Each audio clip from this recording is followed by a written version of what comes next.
Okay, I think we're going now. Hello, everybody. Welcome to Telescope Talk, your hangout for all things amateur astronomy. My name is Tony Darnell from DEEPASTRONOMY.SPACE, and today we are going to be talking about telescope eyepieces. Everybody worries about the telescope. What kind should I buy? Is the kind I got good enough? What kind of power is it? They worry about all these different things. But another equally important part of a telescope is your eyepiece, the eyepiece systems that you use. And so today we are going to be talking with, my guest today is David Nagler from Televue Optics Corporation, and he is going to talk, these guys talk about eyepieces. They make some really good, high-quality eyepieces. And today we're going to be learning about the different kinds of eyepieces, which ones are good for what kinds of observing, and the different kinds of designs and things like that. So I'm really happy to have him here today with us. But before I get started, let me just say that I am streaming on all of the tubes. That we've got Facebook, Twitter, Twitch, and Periscope. All of those things. So we hope that you will, this is a live discussion, and we hope if you're watching us live, you will leave comments and questions. But even if you're not, even if you're watching the VOD after the fact, we still want your comments and questions, because I check these comments all the time. And if I don't know the answer, then I will forward them to our guests and see if maybe they have time to answer the question themselves. And so it's not over just because we're not streaming. Just wanted to say that. And I'll also be posting the audio portion of this as a podcast on the Deep Astronomy podcast. So look for that as well. And we welcome all of you who, however you are consuming this content. Already I'm looking at the YouTube chat, seeing all of you guys there. Michael Jobin, haven't seen you in a while. James Dugan, Peter Q, all you guys are here. So thanks for being here. So let me go ahead and bring up my guest here. There he is. Hi, David. Welcome to our humble hangout. Hi, Tony. Thanks for having me. It's great to be here. Also want to thank Dustin and Ginny from OPT for inviting me out here. That's right. That's exactly right. I also want to thank them because these hangouts are sponsored and made possible by OPT Telescopes. So I want to thank them as well for sponsoring this hangout series, because without them, we don't do this. So thank you also for that. So thank you for reminding me. Okay. So eyepieces. David, let's talk a little bit about why they're important. I want to start with, we're going to kind of break this discussion up into two parts. I want to give some information for beginners who've never used a telescope before and maybe aren't sure what the big deal is about eyepieces. And then I want to move to some of the more advanced amateurs who are maybe considering some of the higher end eyepieces. So for the beginner, can you summarize for us what an eyepiece does in a telescope? Let's start with the very basics. Absolutely. And it's very simple. In its most basic function, an eyepiece is just a magnifier. So what happens is a telescope creates an image, and that image is floating out there in space. It's just waiting to be looked at, but you need something to look at it. That's where the eyepiece comes in. So your telescope creates an image, and that image is full of whatever the telescope has produced. The way I like to think of the eyepiece relationship to that, maybe it's a little different than other people look at it, but that telescope, that image that telescope has produced, that's hanging out there in space, to me, that's like a piece of sheet music, okay? It's got all the notes that make up a piece of music. But then when you put an eyepiece into the telescope and the eyepiece looks at that image, it's as if a musician is reading the notes on the sheet music. And every musician's going to play that piece of sheet music a little bit differently. And by changing eyepieces and using eyepieces of different designs, you're looking at that image just a little bit differently. And where the choice in eyepieces, and maybe I'm getting ahead of myself, but where the choice of eyepieces really comes into play is what the amateur astronomer or the observer really values and in a particular quality of eyepiece, whether it's a wide field of view or a narrow field of view, whether it's long eye relief, or maybe they don't care about eye relief, whether it's having eyepieces of all similar weight because they're telescope might not achieve balance with heavier eyepieces, or they have to readjust the telescope when they go from lightweight eyepieces to heavier eyepieces. So these are all personal factors. We can get into the quality of the eyepieces. Certainly there are performance differences between eyepieces, but in its most general state, that's what an eyepiece does. That's how I approach eyepieces. And these are just some simple things that ways for people to think about how an eyepiece works. And if you're choosing an eyepiece, it's really up to you, the individual. So for instance, at Televue, we get calls every day. What eyepiece should I choose? What's your best eyepiece? And therein starts a discussion. I know. I really like that analogy of the musical notes and the it's all there. All that information is there. One way I like to also talk to people about it is it's almost like another analogy I use is that of golf clubs, right? You have different golf clubs in your bag and they're designed for different kinds of, I don't play golf, but I just figure, you don't just carry one club around with you everywhere you go. You need a whole bag full to do different situations and to meet different situations in the game. And it's like that with a telescope. They have different, and eyepieces, they have different characteristics. There are fields of view. There are apparent fields of view. And we're going to talk about this because I want to make sure you're clear on all of these things. There's things like exit pupil, how far away your eye has to be from the eyepiece, how much magnification that it gives you. All of these things are components of an eyepiece. And one size doesn't fit all. Although when you do buy a telescope these days, you tend to get one, sometimes two eyepieces that come with it that are general purpose as far as they go. Right. But that's a great analogy. I like the way you put that. And so there are different situations where you want to have different eyepieces. Now, let's move to a couple of the characteristics of an eyepiece. For a beginner, what are the most important characteristics that you think of when you think of an eyepiece selection? All right. Well, the first most natural thing is you have to put your eye up to it. Okay. And you put an eyepiece in a telescope and you put your eye up to it.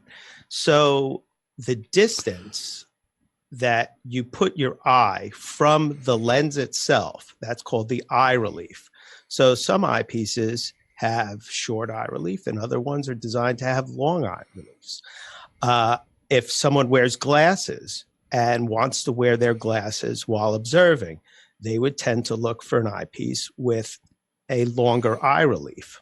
Now, those eyepieces tend to have much larger eye lenses, and a lot of people think that the larger the eye lens, the better the eyepiece is, or the more light you get from it. And that's not true. What's an eye lens? The eye lens is that first surface that you see. It's that uppermost lens that's closest to your eye. I see. That's why it's called the eye lens. So you need a large aperture, a large diameter eye lens to have long eye relief. So it's not that an eyepiece is better or worse because the eye lens is larger or smaller. That's purely a function of the optical design and the requirement for that eye relief. So again, when you approach an eyepiece and you put your eye down to it, you have a natural stopping point. That stopping point is usually when you see the full field or the edge of the field.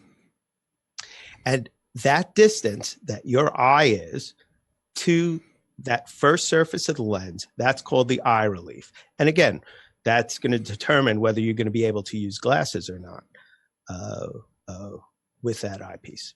So that's one factor. The next factor is when you put your eye up to that, in that correct eye position, and you detect the edge of the field. And by detect, I mean using your peripheral vision. So you're looking down the axis or the center of the field of view. And with peripheral vision, you're going to see a hard ring. That's the edge of the field. Okay.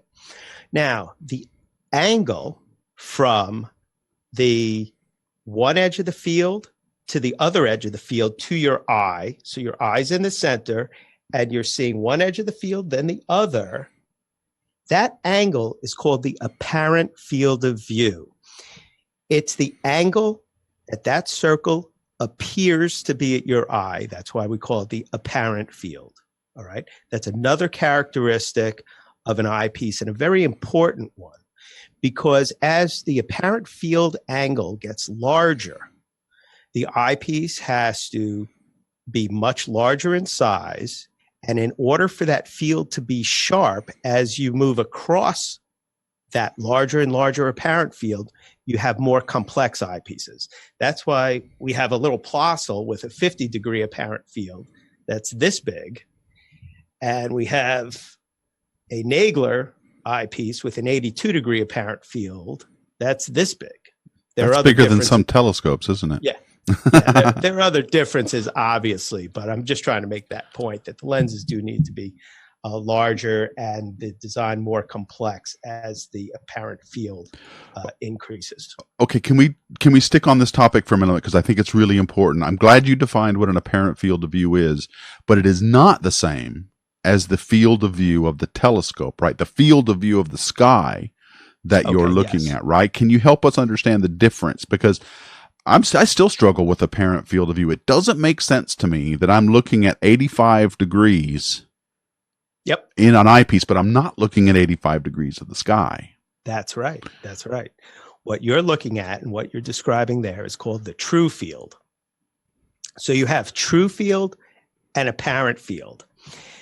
And I'm sorry I don't have a diagram here, but the easiest way to think about it is you have to understand or know what a field stop is in an eyepiece. The field stop is the point at which the eyepiece comes to focus. You put a ring there, and that's actually what creates that hard circle I described before, is this ring that's placed at the focus of the eyepiece, and that's the field stop.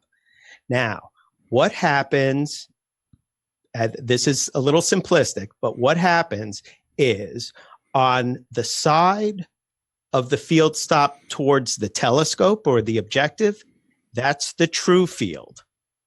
So what's coming into the field stop is the true field. And may I just add, I'm sorry to interrupt, but that is defined by the focal length of the telescope itself, that field of view, the true field. Well, a telescope's maximum field, yes. Right. And the focal length is used in the calculation of what your true field is when you use a particular eyepiece, because the relationship is the focal length of the telescope. So you are correct. Mm-hmm. The focal length of the telescope and the field stop diameter of the eyepiece. I don't know if you can see in here the ring. Not really. No, I can't really zoom it up that much. All right. So inside the diameter of this little Plössl eyepiece is a little ring. That's the field stop I'm trying to point out.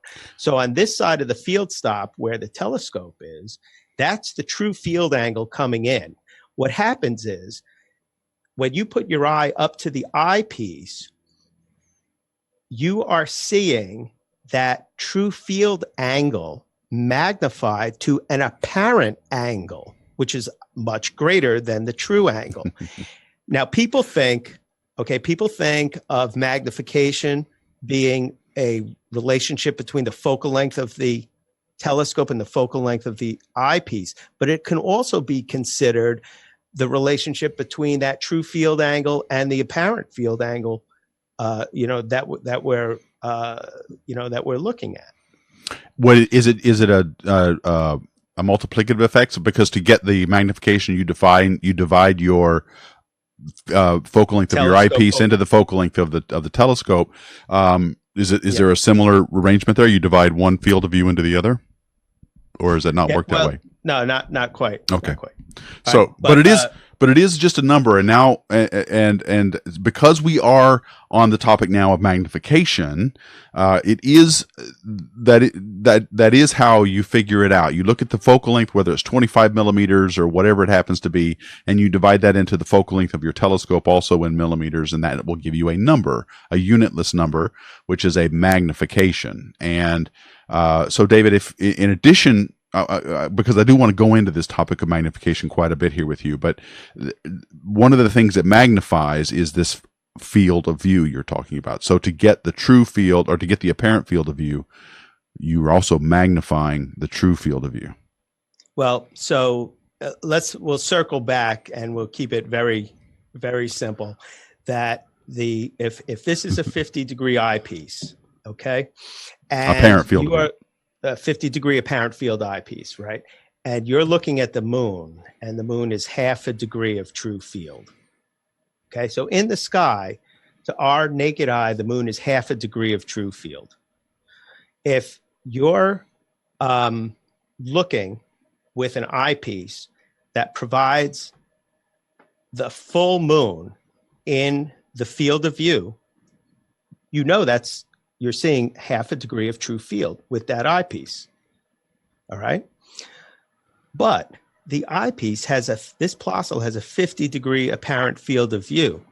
You're seeing that half a degree stretched across 50 degrees.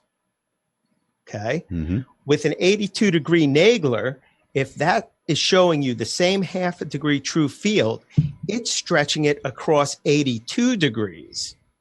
And therefore, stretching it greater, it's got a greater magnification. We have another series of eyepieces called the Ethos. These have 100 degrees. And the beautiful thing about this is the numbers are easy. We have a Plössl that's 50 degrees. We have an Ethos that's 100 degrees. If both of them are showing you the same half a degree of true field, the Ethos will be at twice the magnification of the Plössl. Okay, great. Now, I want to get your opinion on something. When I talk about telescopes and I give advice on telescopes to people, one of the things I try to dispel is this notion of magnification, the importance of magnification. Because when I tell people, as I say, look, they'll tell me they just bought a telescope. It has 1,000 power and it can do all this stuff. And that's the first thing they say is what power it can do. And then when they ask me about these other telescopes, well, what power is it? You know, I dispel all of that and say, forget that. Just forget about talking about magnification. It doesn't matter. I have seen Saturn. I have seen the Orion Nebula, and the best views. I've seen so many deep sky objects, and almost in every case, I'm not working at greater than 50 power. And so I don't care about magnification because there's a lot of problems with that. And we'll talk about some of the problems with high magnification in a bit. But I wanted to get your take on that, that message that I sent. Do you agree, or do you think that maybe magnification is important? Because now you've made eyepieces that can operate at high magnification and show some pretty darn good things. What do you think of that? Well, yes, higher. So you can't look at it as magnification alone. My father wrote a great piece on our website, and it's called The Majesty Factor. He's gotten a little guff about the name because it sounds all hoity-toity, but it really isn't. And it speaks to what you're talking about, because it's not just magnification itself. You have to look at the object. You have to consider the object you're looking at and its size. And then what view of that object do you want? So you can look at the Orion Nebula at both low power and high power and have terrific views of it. Although at high power, you're not going to see all of that faint tendrils of nebulosity that expand out wide. It's just too far beyond the field. But at high power, you're still seeing some nebulosity, but then you can see the trapezium in the middle of it, mm-hmm. which is beautiful. So that's an example of a deep sky object with a lot of surface brightness and a lot of interesting things to look at different magnifications. But if one doesn't know why they're using that magnification, I think that is where the problem lies, that there are magnifications and fields of view that are appropriate to certain eyepieces or certain objects. And you need the appropriate eyepieces to view it that way. And again, that goes back to the musician playing that piece of music. The different eyepieces will show you the same object, but with a very different feel to it. Now, getting back to that article, and this is to get a little more specific and technical. So the majesty factor, it's really the nexus of three things, okay? It's the magnification, which is image scale, all right? So it's image scale, and then it's contrast, because with the I should have said that one third. Sorry. So you have your apparent field of view, you have your magnification, and then you have the contrast. And here's what happens, and here's the relationship between them.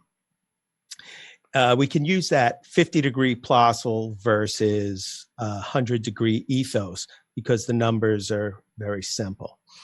All right. We've already learned that you can see the same true field out of two eyepieces, regardless of what the apparent field is. And these two eyepieces can have different magnifications, which means different image scales. So in the case of the Plossl versus the ethos, if we're looking at the same true field, the ethos will show you double the magnification, all right, across a field of view twice as wide. But where the contrast comes in is because the magnification is higher, the exit pupil, which I know is something you wanted to talk about, the exit pupil gets smaller. When the exit pupil gets smaller, the sky background darkens and fainter stars start popping out, because stellar brightness does not change with magnification like an extended object. A nebula changes its brightness with magnification. It gets dimmer and dimmer and dimmer as you increase in magnification.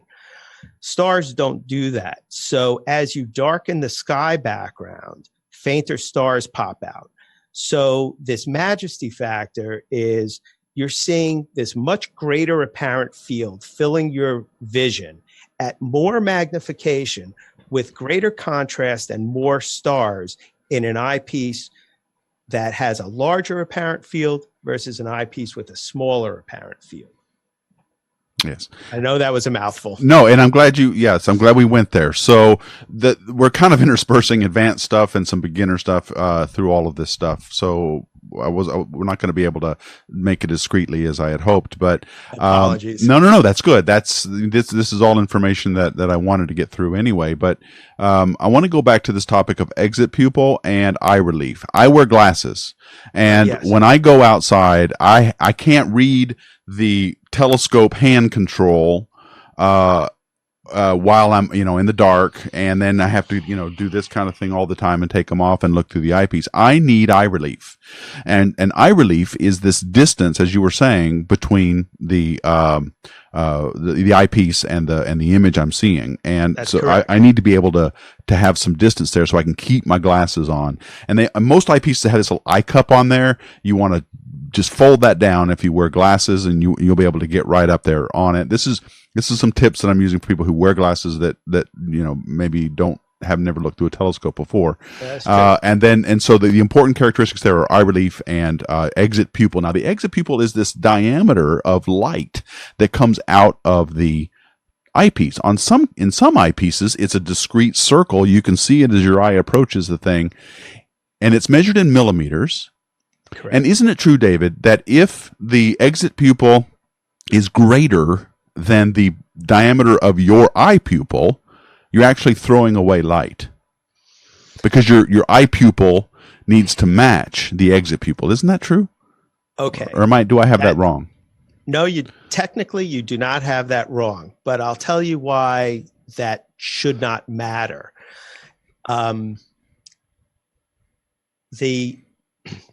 Just so the viewers know, the exit pupil is very easily calculated, just like magnification. You take the focal length of the eyepiece and divide it by the F ratio of the telescope. So if you have a 10 millimeter eyepiece and you have an F5 telescope, it's going to be 2 millimeters, right? That's tiny. That's real small. All right. So, but no problem. That's just the way it's calculated. So what is the exit pupil. The exit pupil is actually an image of the objective diameter, the aperture of the telescope. And actually, if you made a ratio of the size of the exit pupil to the size of the aperture, that's another way of calculating magnification. So there you go. Another way. All right. So what's happening is if that exit pupil is larger than your eye, you are artificially stopping down your telescope, or as you say, throwing away light. But let's think about what's happening here. That is at the lower powers where the exit pupil is large. What the aperture of the telescope not only defines the image brightness, but the resolution potential of the telescope. In other words, how fine a detail you can see. At low power, you are so below the threshold to see the resolution of the telescope that it doesn't matter. You're not throwing away resolution. You're throwing away aperture, yes. But at that low power, the sky background's usually bright anyway. True. You're not looking at limiting magnitude objects, very faint objects that you're trying to tease out of the background. Okay, so what are you really losing if you're throwing away some aperture? Not too much, but what can you possibly gain? What you possibly can gain is more field of view, more true field of view. Now, I have to make a distinction between reflectors and refractors. So reflectors, using a central obscuration, a mirror-type telescope that has a primary mirror and a secondary mirror. The secondary mirror sits right in the way of the primary mirror. Okay? And remember I said that that exit pupil is an image of the primary mirror. Well, you got this big black spot caused by the secondary in there. As your exit pupil grows, so does the size of that black spot created by the shadowing of the secondary. So at some point in a reflecting telescope, when that shadow gets large enough, because the exit pupil is larger, you're going to see it as a shadow in your eye. And so for reflecting telescopes, you generally want to stick with an exit pupil diameter that would be as large as your maximum eye pupil, or until you start seeing the shadowing of the secondary. In a refractor, we don't have that limitation. So in a refractor, you can use as large an exit pupil as you want. In fact, one of the ways with some of our telescopes, our Televue telescopes, to get the maximum field of view, we're using, say, a 55 Plössl in a 540 millimeter f/4 refracting telescope, and we have about an 11 millimeter exit pupil. All right. So that's 10 nice. millimeter exit pupil, right? That's much larger than the 7. Now we're stopping the scope down, but we're gaining in true field. We have, I think with that scope, it's about a 5-degree true field. So that's about really it, nice. Yeah, that's really nice. 5 degrees. That's 10 moon diameters 10 full moons. across. Yeah. Right? Yep. Put it in that perspective. All right. Well, so thank you. I want to move. While we're on this topic, then I want to move to some specific recommendations for eyepieces. But so we've gone through, just to kind of summarize a little bit, different characteristics of eyepieces. We talked about eye relief. That's the distance that your eye sits back from the eyepiece to see a nice image. There's the exit pupil. That's the we just finished talking about that. There's also magnification and apparent field of view. Okay, these are all characteristics of eyepieces that make your golf bag more complete, or your musical instrument, and to use David's analogy, or your sheet music more complete. But I want to read Hans Milling's comment before I move on to the different topic, and that is, he's saying, if you magnify twice, you will also magnify the noise or blur. My experience is that you see better details. If you do not magnify too much, a blown up image is not always as good. And that's where I want to leave our discussion on magnification, because that is absolutely true. In addition to it being having the right eyepiece for the right object, you also need the right magnification for the right telescope. If you've right, got, well, I will respectfully disagree with that comment, and here's why. We live under the bubble of the atmosphere, and if we had no atmosphere, well, all right, we wouldn't be here. But if we didn't have if we didn't have that, then all of the optics would function perfectly, and you would have a sharp image. But it's the atmospheric defocusing that causes the image to get blurry.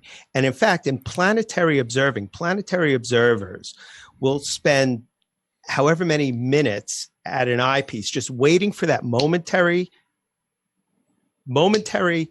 time of seeing, where the atmosphere steadies out and matches the focus of the telescope, and then you get an incredible view. The best view of Jupiter I ever had was an amazing night many, many years ago. I was using our Televue 85 millimeter aperture telescope, relatively small, 400x Jupiter, 400 power. The image was razor sharp. It was absolutely incredible. So I will from a very strict sense, I don't think that comment is appropriate. From a user standpoint, on a daily basis, I say that's a very practical comment. yes, because I'm going to respectfully disagree with what you just said, and you're right in the sense that under certain conditions, you're going to get 400 power, and you're going to get great views of Jupiter. But if you're not using a rock solid mount with outstanding optics in the telescope and stability everywhere, I'm talking about a rock solid mount. I agree because if you've got an ant walking 100 meters away across the field or across your observing site, you're gonna start seeing jiggles in the image, and not to mention apparent field of view or not, at high magnification, you're going from wide fields of view. Imagine looking through a paper towel cube, and then at higher magnification, now you're looking through a straw. Okay, well, so you've got to also have a good clock drive and mount. I mean, not just decent, but really, really good, because you've got to have at 400 power. You've got to track perfectly. So under some conditions, under some telescopes, it's just not practical under these high magnifications, because all of this stuff gets magnified. Your mount instabilities, your field of view, your optic quality, all of this, the atmosphere degradation between you and Jupiter, all of it. So like I said, from an optical standpoint, I disagree. From a practical standpoint, I totally agree. Okay. When I'm making recommendations to customers, I generally, regardless of the aperture of the telescope, I'm generally not recommending more than 200 to 250 power max. Yeah, I've never. I always preface that by saying it depends on your local seeing conditions.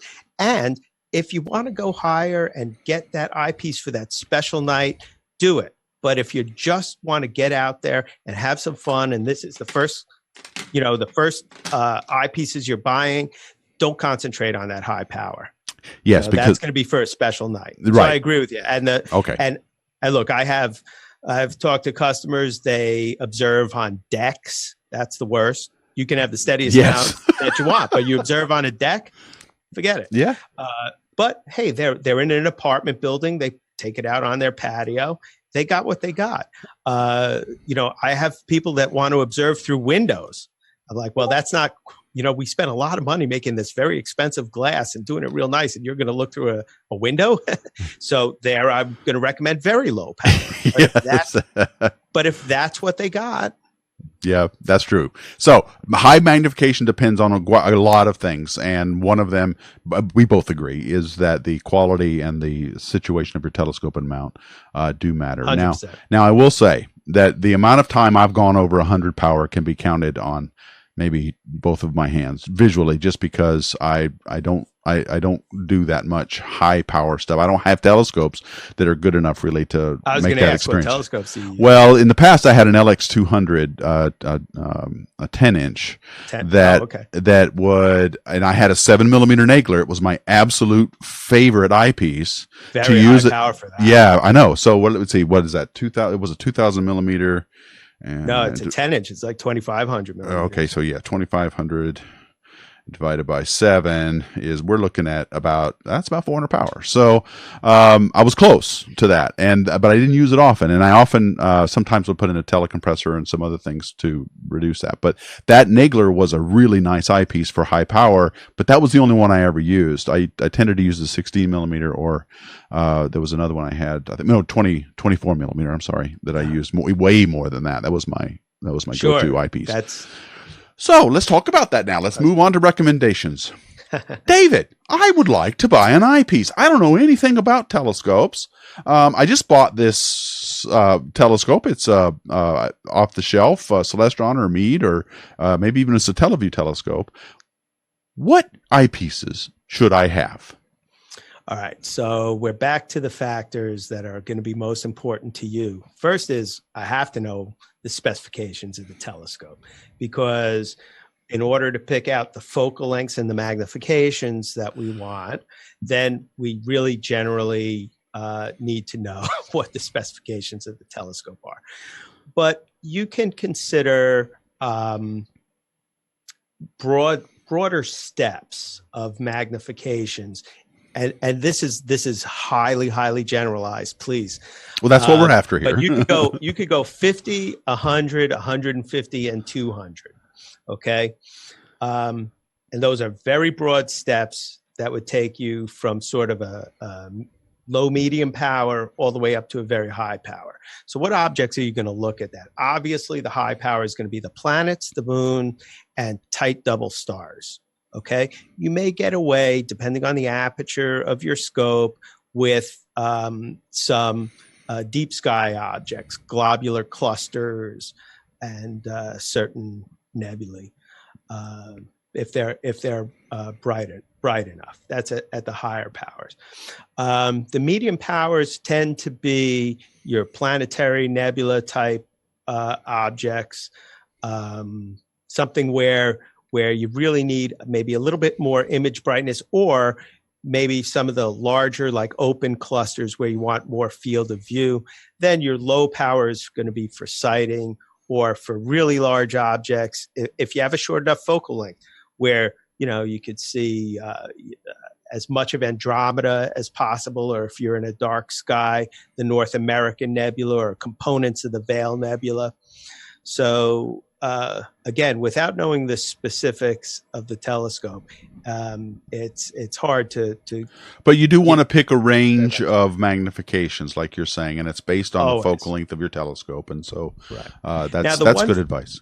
Now, I would say this: we had the discussion about apparent fields and how you can have the same true field with an eyepiece that it has twice the magnification of another eyepiece. So I would caution people that if you're buying a selection of eyepieces, to be careful that the true fields don't overlap. So you remember, because you could have two magnifications. You could have a 50 power and a 100 power, and that both show you the same field of view. So why would you use the one with the lower power? All right. So my caution is to try not to overlap the true fields. I see. Okay. Well, what about eyepiece design? Back in the day, there were things like, you get an Edmund telescope, and it had like a single element or a 2-element eyepiece in it. I forgot, RKE. That was the brand. That was the design.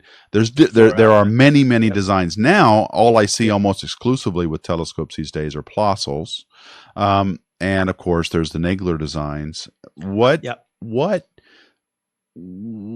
about all of that? What do I have to know? What should I worry about with all these different designs? Why is a Plossl better than a RKE or the different kinds of designs? There's not too much to truly worry about as long as you go out and you have fun with whatever you got. Well, that's true too. That's always good. All right, but the Plossl has better sharpness across the field. At least a Televue Plossl does. I can only speak for our designs. We design them. We know what they're capable of. Just because other designs from other manufacturers look simpler, they make other choices in their designs. So we look for, in our designs, the sharpest full field sharpness, just the best that we can get. And in the simple Plossl design, 4 elements with 2 doublets, you can get there. You can get it pretty sharp. It's not going to be as sharp as our other series of eyepieces, but it's the simplest design that we offer, therefore the least expensive. You have to make some certain sacrifices, like in eye relief. You, as an eyeglass wearer, wouldn't use the medium and short focal length Plossls. You could use a 32 Plossl, maybe a 25 Plossl with your glasses, but you're not going to use an 8 Plossl. Mm-hmm. We have series of eyepieces called the Delights, which are 62 degrees of apparent field, and Delos, which are 72 degrees of apparent field. And they span a focal length range from approximately 18 down to 3 millimeters in focal length, but all of them have 20 millimeters of eye relief. So you could use your glasses even with the shortest focal length Delos or Delight. Would not be a problem. I'd love to try that. I'd love to see those. So that's why we invite people to call to Televue and get personalized recommendations for eyepieces, where we'll have a conversation. It's impossible to have this conversation by email. There are just too many questions, too many back and forths. And I have to really understand, I have to know if you're understanding, the information I'm giving you, what's important, to you in an eyepiece. So that's why we really invite people to give us a call. Good, and I would definitely invite that as well. The advantage of doing that, you will definitely appreciate, because I'll tell you, the first time you look through a properly matched telescope eyepiece combination, it is the best optical or visual experience you're ever going to have. Which brings me to Superluminal's question. He's asking it, and I was going to ask it next. So let's go there. What is the difference between the Nagler types? Are there 6 types? That's a great question. I answer that question all the time. So the original Nagler series didn't have a type because my father didn't know that he was going to come out with a type 2 et al. So, right. So we call the original series just the original series.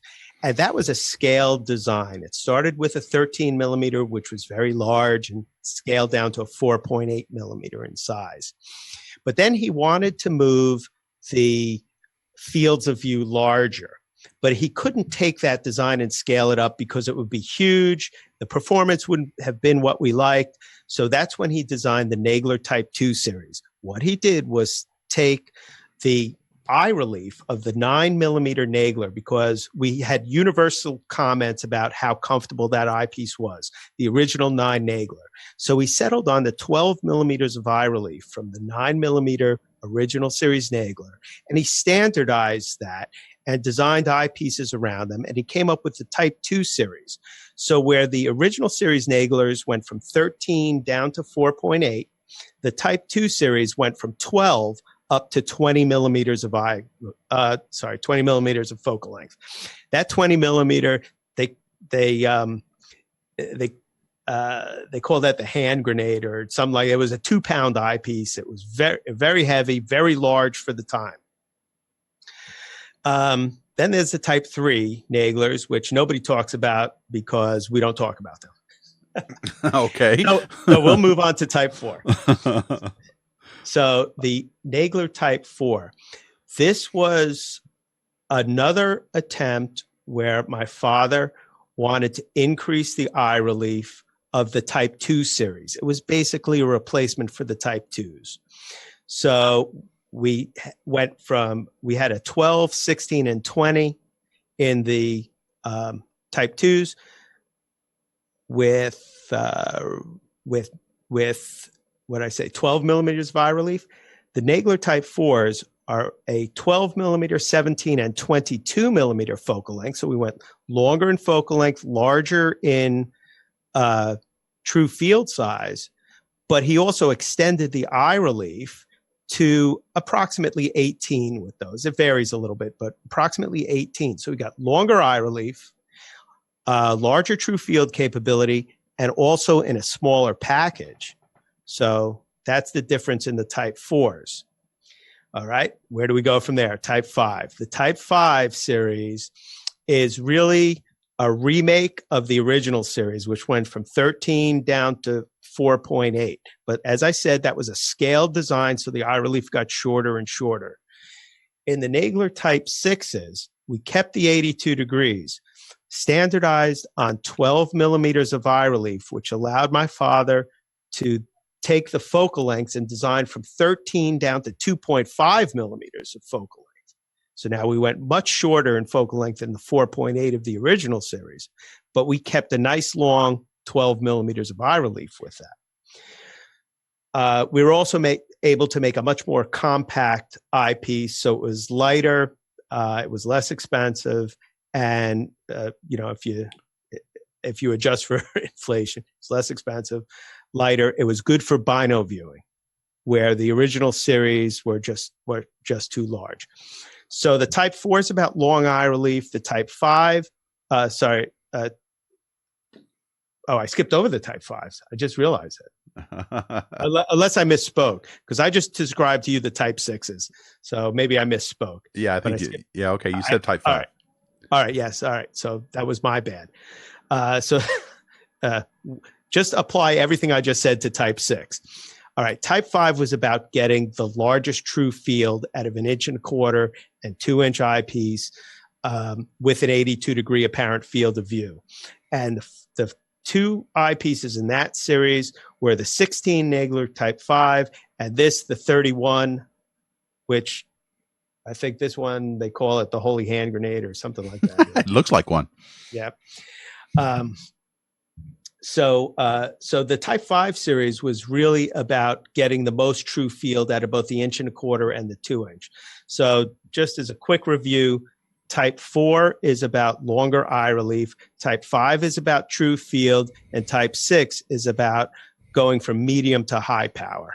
And all of these are still being sold. I mean, you don't like stop selling one type over another. Well, when if we can make a valuable improvement, we'll discontinue a line of eyepieces. So we don't sell the original series or the Type 2 anymore. We only sell 4, 5, and 6. But we're starting to actually discontinue certain focal lengths within these lines because we have other eyepieces in other series that sort of do that work. And we're finding that, when sales start dropping off on a particular focal length, we have to make a cut. But to go back to your other point, we had a series of eyepieces called the wide fields. They were a 65 degree apparent field eyepiece. We sort of rehashed that eyepiece and came up with a better performing 68 degree eyepiece called the Panoptic. And I remember those. And the Panoptic has completely replaced the wide fields. So we canceled the wide field production. Okay. So before we start, so there's all these different designs, there's all these different evolution of these eyepieces as you went through. I think the one I had was the 9mm original, and I wish I kind of still had it now that I know that that's not available anymore. I sold it with my telescope, but that was an amazing eyepiece. I do remember using that one a lot. And I mean, even the times when my mount, I just had the old Meade tripod and equatorial wedge, and it was just shaky. There's a lot to set up. And it was really shaky, and so I didn't go high power a lot on that telescope. But I did with that eyepiece. It was really nice. And let me just say, as a personal note, guys, when I looked through a Nagler for the first time and some of those big holy hand grenade type telescope or eyepieces, it changes you. I mean, it makes you think, why do I even want to get into imaging? With all due respect to Dustin and OPT, imaging is great. I know that. I get it. But that is why you make these eyepieces. It just engulfs you. It's like, I think you even talk about this on your website a little bit, that it's like a TV experience. It's like, you're looking spacewalk. That's what it is. You're there. You're in space. I mean, it really surrounds you when you look at some of these eyepieces, and it's religious. I'm sorry, but it's amazing.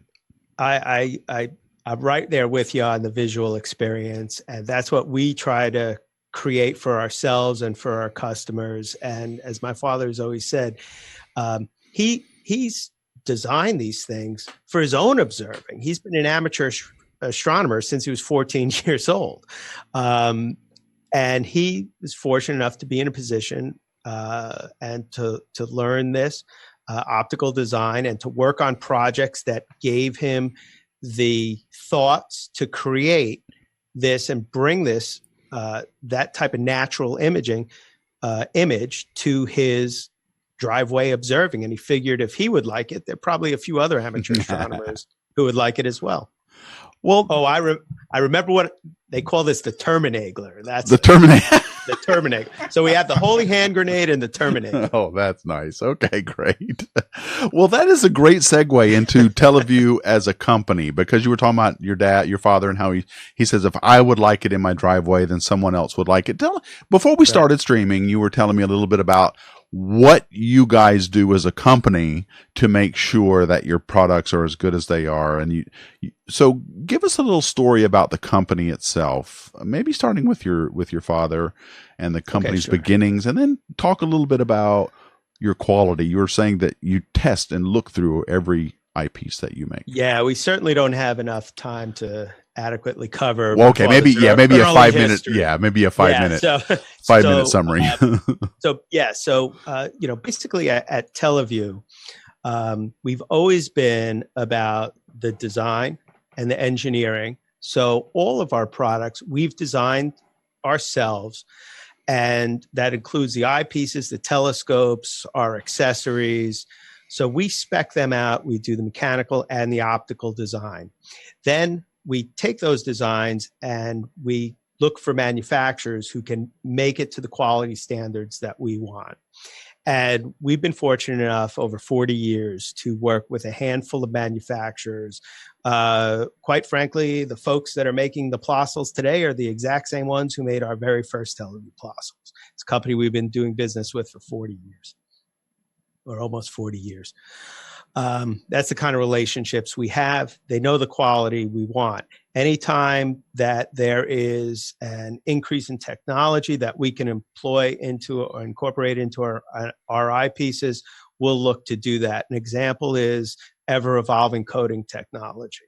The coatings on our Plossels today, like all our other eyepieces, are vastly different than the coatings on the earlier eyepieces. And that helps improves the contrast and the throughput of the image. So we do the design, and we, of course, oversee the manufacturing. When the eyepieces come to us, we inspect every single eyepiece. So we don't do just a random sampling. Every eyepiece is taken out of the box. It's looked at cosmetically. On the barrels, it's looked at cosmetically on the coatings to make sure that there's no pinholes. And then we put the eyepiece into a telescope. And the telescope we use has a variable iris diaphragm. So an eyepiece has a much difficult time handling a fast light cone. So something like an F5 or F4, a fast telescope, really test the optics of the eyepiece. So we test them at a fast focal ratio for optical performance to make sure that all the lenses are polished properly, to make sure no lenses are put in reversed. There are no other anomalies. Then we'll slow the telescope down, because when you're using an eyepiece with a slower telescope, it'll have a smaller exit pupil size. And when you're looking at a bright image, you can inspect for internal dust. So we look for that. We look for that internal cleanliness. So every eyepiece is inspected cosmetically and optically. And even our eyepieces that are sold in Japan and made in Japan are shipped to Televue first. We inspect them and then send them back out to our Japanese distributor. So that's where we go with quality control in the eyepieces. With the telescopes, we build the telescopes at Televue. So again, we do the design. We then subcontract the manufacture of the optics and the mechanical parts. The parts and pieces come to Televue, and then our folks assemble them at Televue. We space the lenses properly to null the spherical aberration. We make sure that there's no astigmatism. We collimate the lenses, in other words, align the telescope, and we're very much fully responsible for the fit and the finish of the final product that you open up. Along the way, we double check. Everything gets double checked. At Televue, I like to tell our people that within the four walls of Televue, there's no problems. So if you see something that a customer might not like, whatever it is, you either reject the part, you fix the problem, you do whatever. And at every stage of the operation, whoever is involved with that product has the ability to kick the product back and have the problem corrected. If I get a call from a customer that there's something wrong with something, that's when there's a problem. And thankfully, I got to say, I get virtually zero calls like that. I mean, if I handle a handful of calls a year, that's a lot. And any call like that is taken very seriously. And we go back and we look for a way that we can correct that, make sure it won't happen again. And I can tell you, as an amateur, the reputation of this company is par excellence. It's very, very well thought of as a company. Customer service, all of it is definitely good. As a customer, I've definitely enjoyed using Televue stuff. I wish we had time to talk about your telescopes, but this was a hangout on eyepieces, and so but they make a line of telescopes that are also equally impressive, and maybe we'll be able to talk about them at another time. But sure. With the time we have left, I have a couple questions. Superluminal wants to know: is it possible to create a parfocal zoom? I keep having to refocus with cheaper zooms. I assume he's talking about a zoom eyepiece. Yes, he's correct. We do make a parfocal zoom. The Nagler zoom, one of the characteristics of it is that it is parfocal across its focal length. There's some tricks to doing that, and that's not what you're going to find in a less expensive zoom. You'll notice on that, if you're familiar with our 3-to-6 zoom, how when you rotate it, the eyepiece actually increases in size. All right, the top portion of the eyepiece raises up, and it raises up at not a consistent rate, but it actually moves faster as you get to the shorter focal lengths. That's how we make that parfocal. All right, so that's inherent in the design. And while it can be done for an 8-to-24 zoom, like he's referring to, you're not going to see it done. Okay.